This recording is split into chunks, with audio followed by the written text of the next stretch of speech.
First half, yeah. 4 hours, we played 1 so far. So that's improved. Trying to be positive. Good job. Energy, rotation, what is it that they're still lacking in front? When they don't do well? We'll give that to Alex in the second half. Can't do that. And we run balls down from behind, we slowing the dribble down in first half, so we can run people down. We just haven't been able to play 2 halves yet. I just think your team lost focus after the big lead at halftime. Why would you? Just that. Here's my thing. If I'm sitting over there on the bench like a lot of those guys are, and I got a chance to play, I try to make the best of it. I mean, I could sit on the bench, drove me absolutely insane. I just don't understand why you wouldn't go ahead and just compete your tail off. I don't understand how you get screened. I don't understand how, okay, you give up 1 night. How do you give up 10? 10.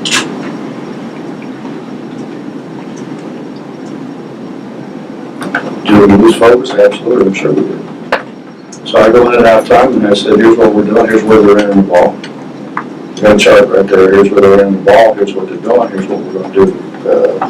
Compensate for that. Now we're supposed to have a guy behind. How can you have a guy behind and get beat? If you got a safety, it's kind of like playing with prevent defense, you know? How do you beat you?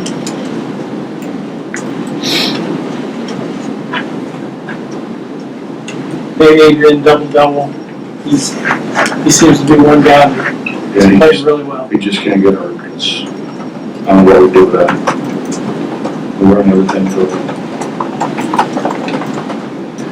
But you watch him, then you watch everybody else. It's like everybody else has got their feet in cement, you know?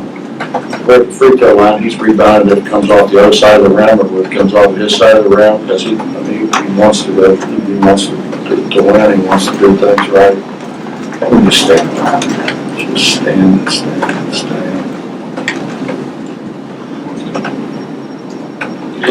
What's going to happen is the rotation's going to be shorter. Then those guys aren't going to play. Then they're going to say, well, I don't understand why I don't play. I do. See, to me, this is a wonderful advantage for those guys to show what they can do. And they are. That's what they don't understand. They are showing what they can do. As the rotation gets a little smaller,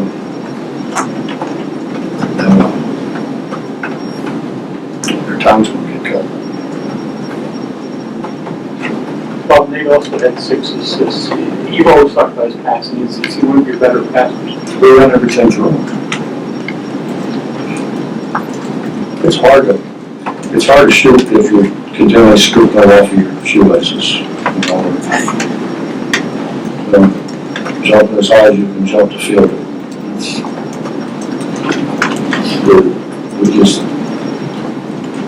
It's not we can't, because, when you really, if you can stand up on top of them, make them run on a treadmill or something, if they make a terrible pass, generally they don't. But then when they get out there, they just, it was better. I think it was better in the first half. We played pretty fast in the first half and had 4 turnovers. Then you lose concentration. And we got enough better guys that shouldn't happen. How many guys could be in the rotation? About 3 right now. Off the top of my head, I think 3. I don't know, Mitch. I mean, it depends on how many can play.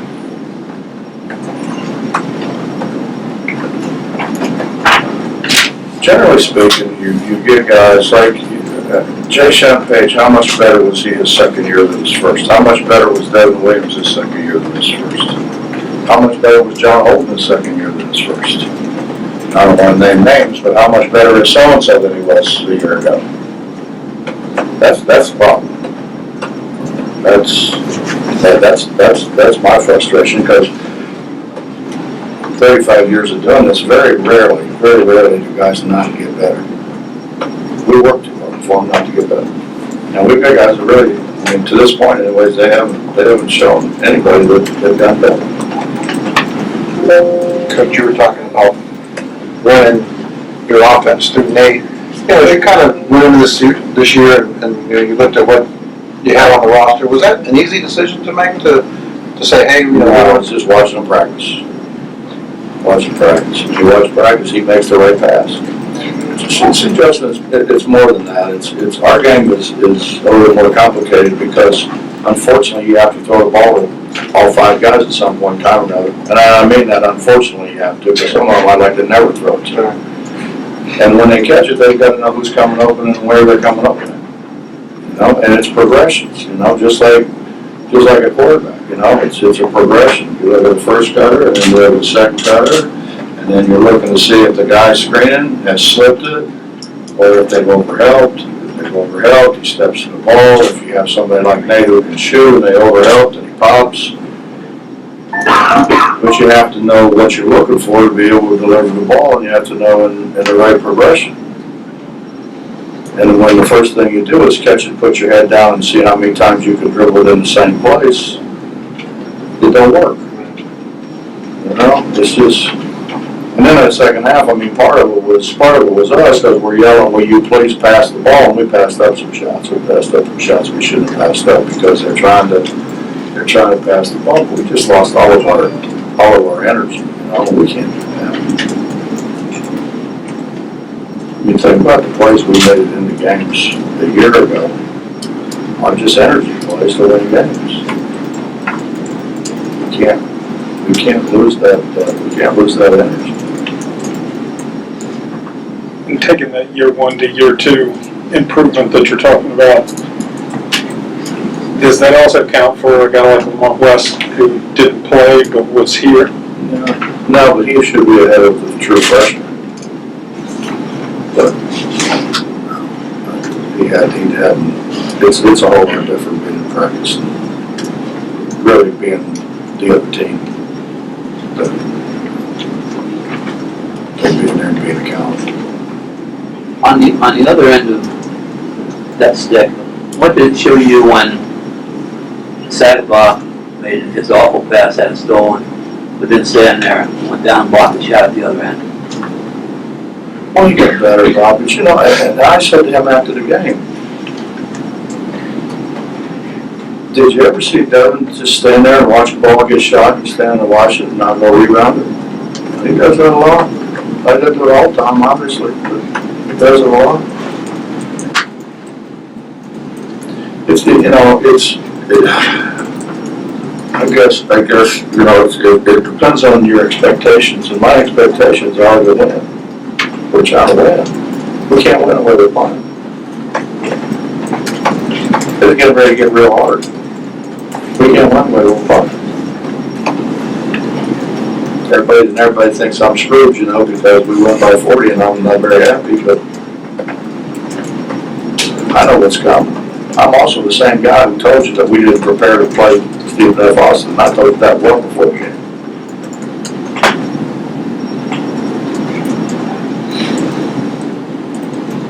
Well, I guess similar to maybe even the Lamont question, but first year, second guys, I don't know how Beal fits into your evaluation. But through two games, do you have an idea of where he is, or relative to where you thought he'd be, or where he needs to be? Well, we're going to have, we need another guy until Dax gets well.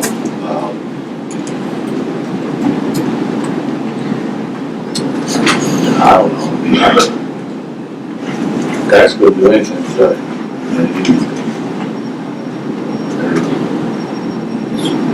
I'm so, what's the word? I don't know what word I want to say, because you never notice. You guys don't really notice that, you know, but when you sit here and you try to be honest and you try to say some things and then you look at what you said and you're like, damn, I shouldn't have said that. I shouldn't have said it that way. So I'm trying to be careful with what gonna say. About who guys are good. Everybody. Trying to be more sensitive, you know, sensitivity training, because I don't want to have to go to sensitivity training. All right. Well, I don't want to lead you there. But I sure don't want to go. Is it, I guess, is it too soon for a guy who's missed that much time and maybe his leg is 100%, maybe he doesn't or doesn't yet, but is he a little bit away still, or should he be good to go? Well, let me answer it this way. I think there's tremendous opportunity for anybody who won't throw the ball away, who can make an open shot, and who won't continually give layups against the press. I think whomever it is, whether it's Beal, whether it's Chase, whether it's James Long, I don't care. Anyway. I mean, I told him the other day, and whatever year it was, when I was at Akron, we went to the NCAA tournament, first time in school history as a Division I school, I started a walk-on at 2 guard. I started a football player at center. I don't care. I won't win, man. I don't care. I had a whole bunch of scholarship guys in investment. We had 15. We had as many as the women had, believe it or not. And 15 of them, and I'm starting 2 walk-on guys. And I brought two other football players off the bench before I brought scholarship players off the bench. So that doesn't really mean anything to me. I don't play the guys that deserve to play, the guys that give us the best chance to win. Had 3 football players on our final line. We went to Detroit. That was back when Detroit was still pretty good. And my assistant said that we go about 8 minutes, and he said, "Hugs, you gotta get these guys out. We can't score." I said, "Either can they." Anything else? Hey, if Carter tonight gives you 8 assists, no turnovers, you know, maybe he didn't have his best shooting night, but with what he's got to do to run the offense and play that position, do you take that? And, you know, I wish he'd shoot it better. But, yeah, I don't have a problem with chasing. right. But I mean, Justin, come on, man. There's some other guys that aren't giving us what they could give us. But we really expect them to take that next step. And they're not, and they haven't done.